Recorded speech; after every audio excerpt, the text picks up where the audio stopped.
अस्सलाम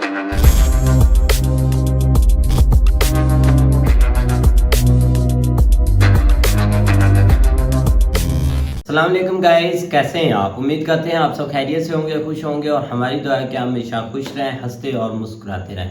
मेरा नाम है रहमान अनवर और मैं हूं ज़फर इकबाल। और भाई आज हम जिस वीडियो पर रिएक्ट करने जा रहे हैं, इस वीडियो का टाइटल है Pakistan economic crisis, how India can destroy Pakistan in one move. सिर्फ एक मूव में कैसे डिस्ट्रॉय हो गया पाकिस्तान। देखते हैं भाई वीडियो। अगर वीडियो पसंद आया तो लाइक सब्सक्राइब जरूर कीजिएगा और कमेंट में अपनी राय का इज़हार जरूर कीजिएगा। करते हैं वीडियो स्टार्ट और देखते हैं। भारत के पास पाकिस्तान के अगेंस्ट एक सबसे बड़ा हथियार है, एक ऐसा हथियार जो न्यूक्लियर वेपन से भी ज्यादा स्ट्रॉन्ग है, जो एक ही मूव में पाकिस्तान का जीना इम्पॉसिबल कर सकता है। लेकिन आज तक हमने उसे कभी भी यूज नहीं किया। इस हथियार का नाम है वाटर। पाकिस्तान में जाने वाली नदियां भारत से होकर गुजरती है और हम पिछले 75 सालों से हमारा पानी पाकिस्तान को देते आए हैं। वो भी 50-50 नहीं, 80% पानी को हम खुशी खुशी अलविदा कहते हैं। Bye bye, tata, goodbye, गया। लेकिन क्यों? इंडस वाटर ट्रीटी की वजह से। यह है हमारी नई सीरीज पाकिस्तान एक्सप्लेन, जहां हम पाकिस्तान को समझने की कोशिश करते हैं, उनके प्रॉब्लम्स को एक इंडियन पर्सपेक्टिव से देखते हैं। अगर आपको इस वीडियो से वैल्यू मिलती है तो इसे अपने दोस्तों के साथ शेयर कीजिए और अगर आप यहाँ पर नए हैं तो चैनल को सब्सक्राइब करना ना भूलिए। लेकिन वीडियो स्टार्ट करने से पहले let me thank the partner of today's video, coding invaders. Recession चल रहा है, ले ऑफ्स हो रहे हैं, वही इनका मिशन है भारत की यूथ को और एक्सपीरियंस्ड लोगों को एक कटिंग एज टेक्नोलॉजी में एक अमेजिंग करियर देना, वो भी जॉब सिक्योरिटी के साथ। हमारा करियर एक वॉर से कम नहीं, और जो इररिलेवेंट बन जाएगा वो ये वॉर हार जाएगा। दैट्स व्हाई हम सबको हमारे करियर को फ्यूचर प्रूफ करने की जरूरत है। सबसे इंटरेस्टिंग बात यह है कि अगर आपका टेक में कोई बैकग्राउंड नहीं है या फिर आपको कोडिंग का सी भी नहीं आता तो कोई बात नहीं, आप फिर भी इस हाई पेइंग आईटी फील्ड में डेटा एनालिस्ट बन सकते हैं कोडिंग इन्वेडर्स के साथ। ये है भारत का लीडिंग प्लेटफॉर्म, क्योंकि कोडिंग इन्वेडर्स आपको एनरोल करने से पहले एक रिटन जॉब गारंटी अग्रीमेंट देते हैं, ताकि अगर आपको जॉब नहीं मिली तो आपको आपके पैसे वापस मिल पाए। कोडिंग इन्वेडर्स आपको वन-ऑन-वन मेंटरशिप देता है और Amazon, Philips, डेलॉयट के इंडस्ट्रियल एक्सपर्ट्स ने डिजाइन किए हुए real world business case studies भी। ये सिर्फ टेक्निकल नॉलेज पर नहीं, प्रैक्टिकल नॉलेज पर फोकस करना सिखाते हैं। इनकी मदद से 20,000 से ज्यादा यंगस्टर्स ने ऑलरेडी एक हाई पेइंग पैकेज सिक्योर किया है। कहते हैं data is the new oil, तो आप भी आपके करियर को सेव कीजिए within 6.5 month. Click on the link in description for the job guarantee batch and use the code AN20 to get a 20% discount on the course. Chapter 1, क्या है Indus water treaty. ठीक 1 महीने पहले भारत ने पाकिस्तान को एक notice भेजा और अब पाकिस्तान के पास बस 90 दिन है रिप्लाई देने के लिए। अगर पाकिस्तान इस नोटिस का ढंग से रिप्लाई नहीं देता तो भारत इंडस वाटर ट्रीटी छोड़ सकता है। ये ट्रीटी इतनी इंपॉर्टेंट क्यों? 1947 में ब्रिटिश ने भारत के 3 टुकड़े किए, mainland Bharat, east Pakistan and west Pakistan. लेकिन यहाँ सिर्फ लैंड का ही नहीं, कई चीजों का बंटवारा हुआ, जैसे military, IAS officers and natural resources like water. ये है सिंधु नदी जो भारत से होकर पाकिस्तान जाती है और फिर अरेबियन सी में मिलती है। इन नदियों के पानी पर किसका क्लेम था? ब्रिटिश एरिया में बांधे गए कनाल्स, बराजेस, वाटर वर्क्स का क्या? इनसे किसका फायदा होगा? इन सारी चीजों पर जमकर फाइट्स हुई। पार्टीशन के समय पंजाब के मेजर कनाल्स जो ब्रिटिशों ने बनाए थे वो भारत में आ गए, तो इन कनाल से कितना पानी पाकिस्तान में छोड़ा जाएगा ये डिसाइड करने के लिए पंजाब पार्टीशन कमेटी बनाएगी। लेकिन इससे कोई रिजल्ट सामने नहीं आया। पार्टीशन के बाद भारत पाकिस्तान में टेंशंस थे, बॉर्डर के दोनों साइड्स पर वायलेंस हो रहा था। We were at war with Pakistan. As a result 1948 में इंडियन पंजाब के इंजीनियर्स ने पानी रोक दिया। उन्होंने एक सही सवाल पूछा कि एक साइड हम पाकिस्तान से वॉर लड़ रहे हैं, वो कश्मीर पर अटैक कर रहे हैं, और हम बड़े संत महात्मा बनकर उन्हें पानी दे रहे हैं, और यहाँ हमारे किसान तड़प रहे हैं। ऐसा क्यों? ये ग्रीन रेवोल्यूशन के पहले की बात है। तब भारत खाने में आत्मनिर्भर नहीं था, फॉरेन एड पर जी रहा था। पानी रुक जाने पर पाकिस्तान में फुल केओस हो। पाकिस्तान की सरकार नेगोशिएट करने के लिए आई और एक टेम्पररी अग्रीमेंट साइन हुआ। रिमेंबर कि ये एक टेम्पररी अग्रीमेंट था। वेस्ट पंजाब यानी पाकिस्तान के साइड के पंजाब ने भारत से कुछ समय मांगा ताकि वो पानी के ऑल्टरनेट सोर्सेज ढूंढ पाए। ये सिलसिला अगले 2 सालों के लिए चलता था और फिर ये ओवर स्मार्ट इंसान बीच में आए। ये है डेविड लिलियनथाल, जिसने कहानी का रुख बदल दिया। उसने एक आर्टिकल लिखा, India and Pakistan another Korea in the making. उसने कहा कि पानी की वजह से इन दोनों देशों में वॉर हो सकती है। वो ये भूल गए कि पानी के बिना भी हमारे 2 देश ऑलरेडी झगड़ रहे थे। डेविड ने कहा कि ये एक पॉलिटिकल इशू नहीं, ये एक टेक्निकल इशू है और इंजीनियर्स मिलकर इस इशू को सॉल्व कर सकते हैं। इस आर्टिकल को वर्ल्ड बैंक के प्रेसिडेंट ने पढ़ा और वो इम्प्रेस हो गए। उन्होंने कहा कि वर्ल्ड बैंक इस इशू को सुलझाने में हेल्प करेगा। मेरा एक सवाल है, भाई तू कौन है? तू कौन है? तू कौन है? आई मीन वर्ल्ड बैंक बीच में क्यों आया? हमने सही बात। भारत और पाकिस्तान ने वर्ल्ड बैंक को बीच में आने ही क्यों दिया? ये हमारा आपसी मामला है और हमें ये आपस में ही सुलझाना चाहिए था, लेकिन दोनों देशों की सरकार ने ये प्रूव कर दिया कि हम अपने दम पर डिसीजंस लेने के काबिल है ही नहीं। यहाँ जवाहरलाल नेहरू जी ने एक अच्छी बात की कि उन्होंने वर्ल्ड बैंक को कश्मीर इशू में पढ़ने से रोक दिया। उन्होंने कहा कि ये पंजाब का इशू है और इसका कश्मीर के इशू से कोई लेना देना नहीं। 1960 में इंडस वाटर ट्रीटी साइन हुई और उसके बाद भारत पाकिस्तान के बीच 4 वॉर होने के बावजूद हमने इस ट्रीटी को कभी भी हाथ नहीं लगाया। ऐसा क्या है इस ट्रीटी में? चलिए जानते हैं। चैप्टर 2, ये ट्रीटी करता क्या है? ओके, बेसिकली ये इंडस वाटर ट्रीटी क्या करता है? वो नदियों के पानी को भारत और पाकिस्तान में बांटता है। भारत कितना पानी अपने पास रखता है और कितना पानी उसे पाकिस्तान में छोड़ना होगा, ये इंडस वाटर ट्रीटी डिसाइड करता है। फॉर दिस ट्रीटी नदियां 2 टाइप की होती हैं, eastern reverse and western rivers. Eastern reverse पर भारत का 100% कंट्रोल है और वेस्टर्न रिवर्स पर पाकिस्तान का। ट्रीटी में साफ साफ लिखा गया है कि अगर हम वेस्टर्न रिवर्स के पानी का इस्तेमाल हाइड्रो पावर के लिए करते हैं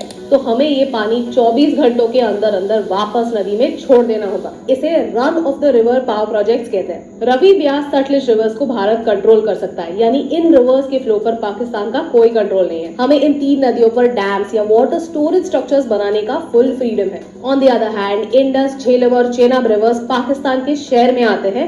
इनमें से हम सिर्फ लिमिटेड यूज के लिए पानी यूज कर सकते हैं। ऑन द सर्फेस ये ट्रीटी लगता काफी फेयर है, 3 रिवर्स पाकिस्तान के लिए, 3 रिवर्स भारत के लिए। लेकिन इंडस रिवर बेसिन का 80% पानी वेस्टर्न रिवर्स यानी इंडस, झेलम और चेनाब में होता है। यानी इस ट्रीटी के थ्रू 80% पानी का कंट्रोल पाकिस्तान के पास गया है। प्लस ब्रिटिशों ने सारे कैनाल्स भारत में बनाए, तो इस ट्रीटी के थ्रू हमें पाकिस्तान को 62 मिलियन पाउंड्स देने पड़े ताकि वो इन पैसों से पाकिस्तान के साइड में कैनाल्स बना पाए। भारत जैसे गरीब देश को पानी के लिए ये तगड़ी प्राइस चुकानी पड़ी। इंडस वाटर ट्रीटी फॉलो हो रही है या नहीं ये देखने के लिए एक परमानेंट इंडस कमीशन बनाया गया है ताकि वो दोनों देशों पर नजर रख पाए और प्रॉब्लम्स को सॉर्ट आउट कर पाए। कमीशन के मेंबर्स विजिट्स प्लान कर सकते हैं वाटर स्टोरेज साइट्स, डैम्स और कनाल्स को इंस्पेक्ट करने के लिए टू एंश्योर कि ट्रीटी के प्रोविजंस फॉलो हो रहे हैं। इस कमीशन ने पिछले 60 सालों में 118 विजिट्स प्लान किए हैं। अगर इस कमीशन को लगता है कि ट्रीटी फॉलो नहीं हो रही है तो इस ट्रीटी में एक 3 टियर रेजोल्यूशन सिस्टम मेंशन किया हुआ। क्वेश्चन, डिफरेंस और डिस्प्यूट। पहला स्टेज है क्वेश्चन, जहां एक देश दूसरे देश के एक्शंस पर सवाल उठा सकता है। अगर 2 देश इसे अपने लेवल पर सॉल्व नहीं कर पाए तो ये डिफरेंस का रूप लेता है। फिर वर्ल्ड बैंक बीच में आती है। ये सो कॉल्ड न्यूट्रल एक्सपर्ट एक टेक्निकल एक्सपर्ट होता है जिसे वाटर इंजीनियरिंग की नॉलेज होती है। इससे पहले कई डिफरेंसेस ऐसे एक न्यूट्रल एक्सपर्ट ने सॉल्व किए हैं। फॉर एग्जाम्पल 2007 में भारत चेनाब नदी पर एक 450 मेगावाट का हाइड्रो इलेक्ट्रिक पावर प्रोजेक्ट शुरू करना चाहता था। पाकिस्तान ने इस प्रोजेक्ट पर ऑब्जेक्शंस रेज किए। फिर न्यूट्रल एक्सपर्ट ने आकर प्रोजेक्ट की डिटेल्स को वेरीफाई किया और फिर माइनर मॉडिफिकेशंस किए। इस हाइड्रो इलेक्ट्रिक पावर प्रोजेक्ट को कॉम्पेंसेट करने के लिए उन्होंने और ज्यादा पानी पाकिस्तान को अलॉट किया। अगर ऐसा एक्सपर्ट भी इशू को सॉल्व नहीं कर सकता तो डिफरेंस डिस्प्यूट में बदल जाता है। डिस्प्यूट को रिजॉल्व करने के लिए दोनों देशों को इंटरनेशनल कोर्ट ऑफ आर्बिट्रेशन यानी नेदरलैंड्स में जाना पड़ता है। ये कोर्ट दोनों साइड्स को सुनेगा, सारे रिप्रेजेंटेशंस और टेक्निकल स्टडीज देखेगा और फिर अपना डिसीजन पास करेगा। फॉर एग्जाम्पल भारत चेनाब नदी पर किशनगंगा पावर प्रोजेक्ट बिल्ड करना चाहता था, बट 2011 में पाकिस्तान ने कोर्ट ऑफ आर्बिट्रेशन में कंप्लेंट की। कोर्ट ने पावर प्रोजेक्ट के हाइट को कम करने के लिए कहा। उन्होंने पाकिस्तान के ऑब्जेक्शंस को डिसमिस किया और भारत के डिजाइन को थोड़ा मॉडिफाई किया ताकि पानी का फ्लो कम ना हो। ये सब तो ठीक है, लेकिन अब इशू क्या है? असली इशू तो पिछले कुछ सालों से हो रहा है। 2015 में पाकिस्तान ने वर्ल्ड बैंक से न्यूट्रल एक्सपर्ट की मांग की to protest against the Kishanganga and Ratle power project. Bharat ने न्यूट्रल एक्सपर्ट की मांग को एक्सेप्ट किया। 2016 में पाकिस्तान ने यूनिलैटरली ये डिमांड वापस ली और डिमांड किया कि कोर्ट ऑफ आर्बिट्रेशन में इस चीज को सुना जाए। यानी पाकिस्तान ने सेकंड स्टेप को छोड़कर डायरेक्टली थर्ड स्टेप पर जाने की कोशिश की एंड वर्ल्ड बैंक ने दोनों neutral expert and court of arbitration को ग्रीन लाइट कर दिया। ट्रीटी खुद कहती है कि जब न्यूट्रल एक्सपर्ट अपना ओपिनियन दे रहा है तब कोर्ट ऑफ आर्बिट्रेशन अपने प्रोसीडिंग्स नहीं कर सकता। उन्हें सेकंड स्टेप को छोड़कर थर्ड स्टेप पर जाने की जरूरत ही नहीं है। अगर इन दोनों पार्टीज ने अलग अलग ओपिनियंस दिए तो किसका ओपिनियन सही होगा? वर्ल्ड बैंक का एक ही काम है कि ट्रीटी के प्रोविजंस फॉलो हो रहे हैं कि नहीं ये देखो। वर्ल्ड बैंक के पास कोई वीटो पावर नहीं है डिसाइड करने के लिए कि कौन सही है और कौन गलत। भारत के प्रोटेस्ट के बाद वर्ल्ड बैंक ने इस प्रोसेस को पॉज कर दिया था, लेकिन मिस्टीरियसली 2022 में ये प्रोसेस फिर से शुरू कर दिया। इसी इशू के प्रोटेस्ट में भारत ने पाकिस्तान को ट्रीटी अमेंडमेंट का नोटिस भेजा। उन्होंने कहा कि हमें ये ट्रीटी को चेंज करना है। इस ट्रीटी को इंटरनेशनल मीडिया कोऑपरेशन की मिसाल मानता है, लेकिन सच तो यह है कि कॉम्प्रोमाइज हम करते हैं, इसीलिए ये ट्रीटी आज तक चल रहा है। जब रिवर्स की बात आती है तो आप उसे अपर और लोअर राइपेरियन नेशंस में डिवाइड कर सकते हैं। ब्रह्मपुत्र के केस में चाइना अपर राइपेरियन नेशन है, भारत मिडिल राइपेरियन नेशन और बांग्लादेश लोअर राइपेरियन नेशन है। अपर राइपेरियन नेशन के पास हमेशा से अपर हैंड रहता है। वो पानी का रुख कम्प्लीटली बदल सकते हैं। वो डैम्स और वाटर स्टोरेज स्ट्रक्चर्स बनाकर पानी का फ्लो रोक सकते हैं। अब इंडस वाटर ट्रीटी के केस में भारत अपर राइपेरियन नेशन होता है, यानी भारत के पास अपर हैंड है। इसी इक्वेशन में बैलेंस लाने की कोशिश इंडस वाटर ट्रीटी करता है। But the funny part is no other country in the world has an agreement like this with any other country. Pakistan की लीडरशिप अक्सर उनके सारे वाटर की प्रॉब्लम्स इंडस वाटर ट्रीटी पर ब्लेम करती है। इस ट्रीटी के अंडर उन्हें 80% पानी मिल रहा है, फिर भी वो और ज्यादा कंट्रोल की मांग करते हैं। अगर पाकिस्तान में फ्लड्स होते हैं तो वो इंडिया को ब्लेम करते हैं कि हम हमारे रिवर से ज्यादा पानी छोड़ रहे हैं। अगर पाकिस्तान में ड्रॉट्स होते हैं तो वो इंडिया को ब्लेम करता है कि हम पानी को रोक रहे हैं। इस ट्रीटी की वजह से भारत अपने बॉर्डर्स के अंदर अपने लोगों के लिए भी कोई डिसीजंस नहीं ले सकता, क्योंकि हर चीज में पाकिस्तान को एक ऑब्जेक्शन है। चैप्टर 3 भारत का अगला स्टेप। अगर आप इंडस वाटर ट्रीटी के बारे में पढ़ेंगे तो आपको दो टाइप के ओपिनियंस दिखेंगे। एक टाइप कहता है कि हम इंडस वाटर ट्रीटी को नहीं तोड़ सकते, हमारी इंटरनेशनली नाक कट जाएगी। वो कहते हैं कि अगर हमने पाकिस्तान को पानी के टॉपिक पर चोक किया तो कल चाइना भी हमें चोक करेगा। लेकिन वो ये बात भूल जाते हैं कि चाइना तो वैसे भी इंटरनेशनल ऑर्गेनाइजेशंस की बात नहीं सुनता, वो एनीवे मनमानी करता है और उन्होंने हमारे अगेंस्ट एक वाटर वॉर ऑलरेडी छेड़ दिए। इसके बारे में और एक वीडियो आएगा जरूर। दूसरे टाइप के लोग हमेशा यही कहते हैं कि पाकिस्तान ने इस ट्रीटी को फॉर ग्रांटेड लिया है। उन्हें पता है कि एक ऐसा वेपन है जिसे यूज करने से भारत डरता है। Let me tell you one fact, हमें मिलता ही कुछ 20% पानी है, लेकिन अकॉर्डिंग टू पाकिस्तान हमें सिर्फ 13% पानी मिलना चाहिए। भीख की तरह जो हमें 20% पानी मिलता है वो भी हम पूरा यूज नहीं करते। उसमें से भी हम सिर्फ 93% पानी यूज करते हैं ताकि हम ट्रीटी तोड़ने के आसपास भी ना आए। Why is India being so generous? On the other hand Pakistan China की मदद से अपने साइड पर बराज, कैनाल्स, डैम्स मस्त बना रहा है। सीपीईसी के अंडर इन टाइप के प्रोजेक्ट्स के लिए फंडिंग भी ले रहा है। वो उनके साइड के पॉपुलेशन की पानी की रिक्वायरमेंट पूरी कर रहा है और हम अच्छी इमेज रखने के लिए हमारे लोगों को इग्नोर कर रहे हैं। अब इंटरेस्टिंग बात यह है कि जम्मू और कश्मीर ने भारत को 2003 में ही कहा था कि आप इंडस वाटर ट्रीटी को एक बार फिर देखिए, क्योंकि आज भारत के जम्मू और कश्मीर के लोग इस पानी का इस्तेमाल नहीं कर सकते। अब जाकर भारत ने पाकिस्तान को नोटिस भेजा है। भारत ने जो नोटिस भेजा है वो स्ट्रिक्टली कॉन्फिडेंशियल है, इसकी डिटेल्स पब्लिक में अवेलेबल नहीं है। ये वीडियो बनाते समय पाकिस्तान ने इस नोटिस पर कोई रिस्पॉन्स नहीं भेजा है। अब दो चीजें हो सकती हैं, एक कि पाकिस्तान इस नोटिस पर रिस्पॉन्ड करेगा एंड दूसरा कि पाकिस्तान इस नोटिस पर रिस्पॉन्ड नहीं करेगा। अगर पाकिस्तान कोई रिस्पॉन्स नहीं भेजता तो Bharat Indus water treaty exit कर पाएगा। ये हमारे फार्मर्स के लिए एक बड़ी जीत होगी, क्योंकि फिर हम जो 80% पानी जाने दे रहे हैं उसे यूज कर पाएंगे। Chapter 4 conclusion. You know the interesting part, जब हम इंडस वाटर ट्रीटी के बारे में रिसर्च कर रहे थे, पेपर्स पढ़ रहे थे, तो हमें सारे रिसर्च पेपर्स सिर्फ पाकिस्तानी प्रोफेसर्स ने लिखे हुए मिले, जो कहानी को सिर्फ उनके साइड से दिखाते हैं। वो अभी भी कहते हैं कि आयूब खान को ब्लैकमेल करके ये ट्रीटी साइन करवाई गई थी। 80% पानी मिलने के बाद भी पाकिस्तान खुश नहीं है। वो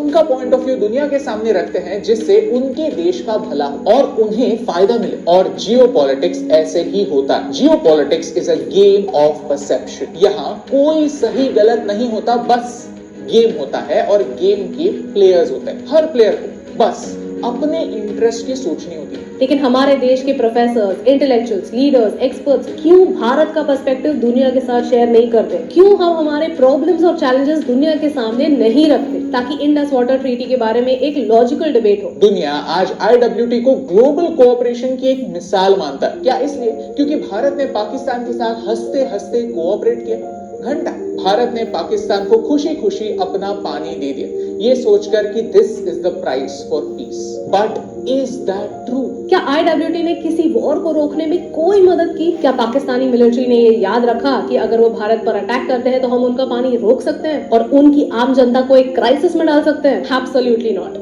They took us for granted. They took the future of their people for granted. और ये भारत की स्ट्रेंथ नहीं, ये भारत की वीकनेस। पानी को हम जीवन कहते हैं। पानी दुनिया में सबसे वैल्यूबल रिसोर्स है और सिचुएशन यही है कि पंजाब का ग्राउंड वाटर खत्म हो रहा है। आने वाले 20 सालों में पंजाब एक डेजर्ट होगा और तब हमें किसी भी तरह से नदियों के पानी की जरूरत होगी। तब हम क्या करेंगे? एक झटके से इंडस वाटर ट्रीटी तोड़ देंगे या पाकिस्तान के साथ वॉर लड़ेंगे? इम्पोर्टेंट बात ये है कि हम आज ही से नेगोशिएशन स्टार्ट करें ताकि 20 साल बाद होने वाले वायलेंस को हम टाल सकें, एक रैशनल कंक्लूजन तक बिना वॉर पहुंच सके। अगर आपको इस वीडियो से वैल्यू मिली, कुछ नया सीखने मिला, तो इसे अपने दोस्तों के साथ शेयर कीजिए, क्योंकि इस खेल में भारत को अपना पॉइंट ऑफ व्यू दुनिया के सामने रखने की जरूरत है। ये मुद्दे समझने की जरूरत है और ये सोचने की जरूरत है कि हमारी भलाई किसमें, और यही इंपॉर्टेंट बात आप तक पहुंचाने से मुझे फर्क पड़ता है।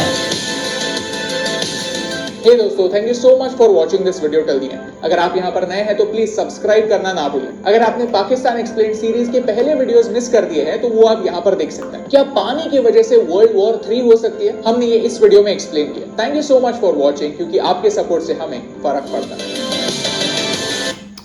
हाँ जी गाइस, तो जैसा आपको पता है कि भाई अब तो इंडिया भाई रोक सकता है पानी, पहले भी रोक सकता था, लेकिन अब तो उन्होंने भाई एक नोटिस भेज दिया सिर्फ और सिर्फ भाई 90 दिन का, और उसको भी तकरीबन आज महीने से ज्यादा तकरीबन महीना होने वाला है, तकरीबन या महीना होने वाला है या महीने से ऊपर दिन हो चुके हैं भाई। और अब इंडिया भाई स्टेप लेगा भाई, और वो लेकर रहेगा, क्योंकि इधर इनके अपने जो मामलात हैं उनसे तो ये अभी निकल नहीं पा रहा है। ये रिस्पॉन्स कैसे करेंगे? ये तब भी करेंगे भाई जब पानी ऊपर से निकल जाएगा नहीं भाई, देखा पीछे जाए से ना, बंद हो ऑलरेडी जाएगा। इंडिया ने मतलब कि नोटिस भेजा, लेकिन 10-15 दिन बाद इन्होंने भी एक मतलब कि लो माइंड से एक रिस्पांस दिया था कि ये ट्रीटी जो है मतलब कि स्टार्ट हुई थी, इस पर आप कैसे कर सकते हैं, ये प्रोपोगंडा, ये इनका जवाब ऑलरेडी ने ऑफिशियली इन्होंने दिया भी था। लेकिन जो एक होता है ना बातचीत, मतलब कि सीरियसली एक रिस्पांस देना या उस मुद्दे पर बातचीत करना,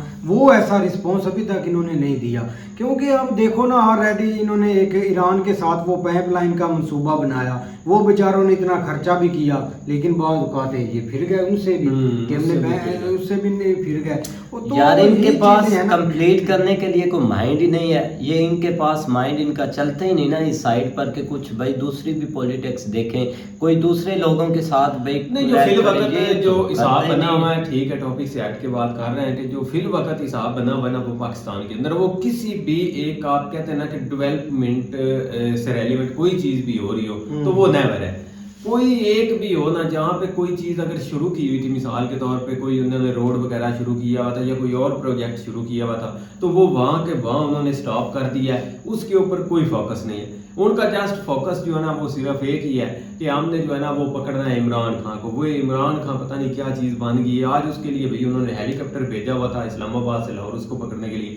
तो बात करने का मकसद ये है कि ये देखो ना, ये एक इनिशियल जो है ना वो मामलात हैं, खासकर ये पानी हो गया या आप लोगों की भलाई के लिए, जरूरत के लिए जो चीजें हैं उसके ऊपर फोकस करें। जिस तरह इन्होंने आपको पता है लास्ट एक डैम शुरू किए थे 1, 2, 3, उसके भी प्रोजेक्ट इन्होंने जो है ना वो रोके हुए फिलहाल। भाई जो जरूरी चीजें वो बह गए थे स्टार्ट करें। अब इंडिया ने ये स्टेप लिया और हो सकता है कल को अगर वो रोक भी दे तो क्या ये जो ट्रीटियां वगैरह तो यार उन्होंने रोकना है, उन्होंने क्या है ऑलरेडी उन्होंने मतलब उधर के कृष्णा प्रोजेक्ट उन्होंने स्टार्ट किया भी है। तो इस पर यही है ना, ये तो भाई उनका भी भला हो, एक दुआ ही है उनको, क्योंकि उन्होंने फिर भी एक बातचीत से मसला हल करने का इनको एक पीस का फिर भी मैसेज दिया है। अब ये इन पर एक डिपेंड करता है ना कि ये आगे से कैसे रिस्पॉन्स करते हैं। रिस्पॉन्स तो इन्होंने ऑलरेडी किया है, लेकिन वो तुक नहीं बनता था ऐसा रिस्पॉन्स करने के लिए, क्योंकि अगर मसला है तो आप एक टेबल पर बैठे और बातचीत से मसला हल करें। क्योंकि ऑलरेडी हम तो भाई वार लड़ने के एक मतलब के किसी चांस पर ही नहीं हमारे पास है क्या जिससे लड़ाई लड़नी है, क्योंकि लड़ाई वो बातें गई आप यही चीजें हैं लड़ाई लड़ने की। भाई ये कि इकोनॉमिक क्राइसिस जो है ना भाई हमारे और बढ़ सकते हैं। तो देखो ना, कोई अभी ना तो देखो ना कोई हुकूमत अभी परफेक्ट है, ना कोई कानून अभी बना हुआ है, एक उखड़ा हुआ निज़ाम बना हुआ है। तो जब तक ऐसा निज़ाम होगा तब तक मुझे नहीं लगता कि कोई बातचीत से ये दूसरे मुल्कों के साथ कोऑपरेट करेंगे या कोई और चीज़ें करेंगे, क्योंकि जहाँ भी जाते हैं इन्होंने पैसे ही मांग कर आते हैं। तो और भी चीज़ें हैं मुल्क के लिए करने के लिए अगर करें तो, क्योंकि हमारा एक अमेरिका में आप एम्बेसडर लगा दें तो वो अपनी 7 नस्लों उधर ही ले जाता है। तो ऐसी बात से ना दिल फिर फीका पड़ जाता है, तो लोगों का एक एतबार ही उठ जाता है। तो जब तक आपके अंदर ये एक मतलब कि जब तक बेईमानी रहेगी तब तक कोई कुछ नहीं कर सकता, कोई कुछ नहीं। और ट्रीटी ये बहुत एक सहन तो हुई है, ठीक है, इसको दोनों तरफ से मानते भी हैं,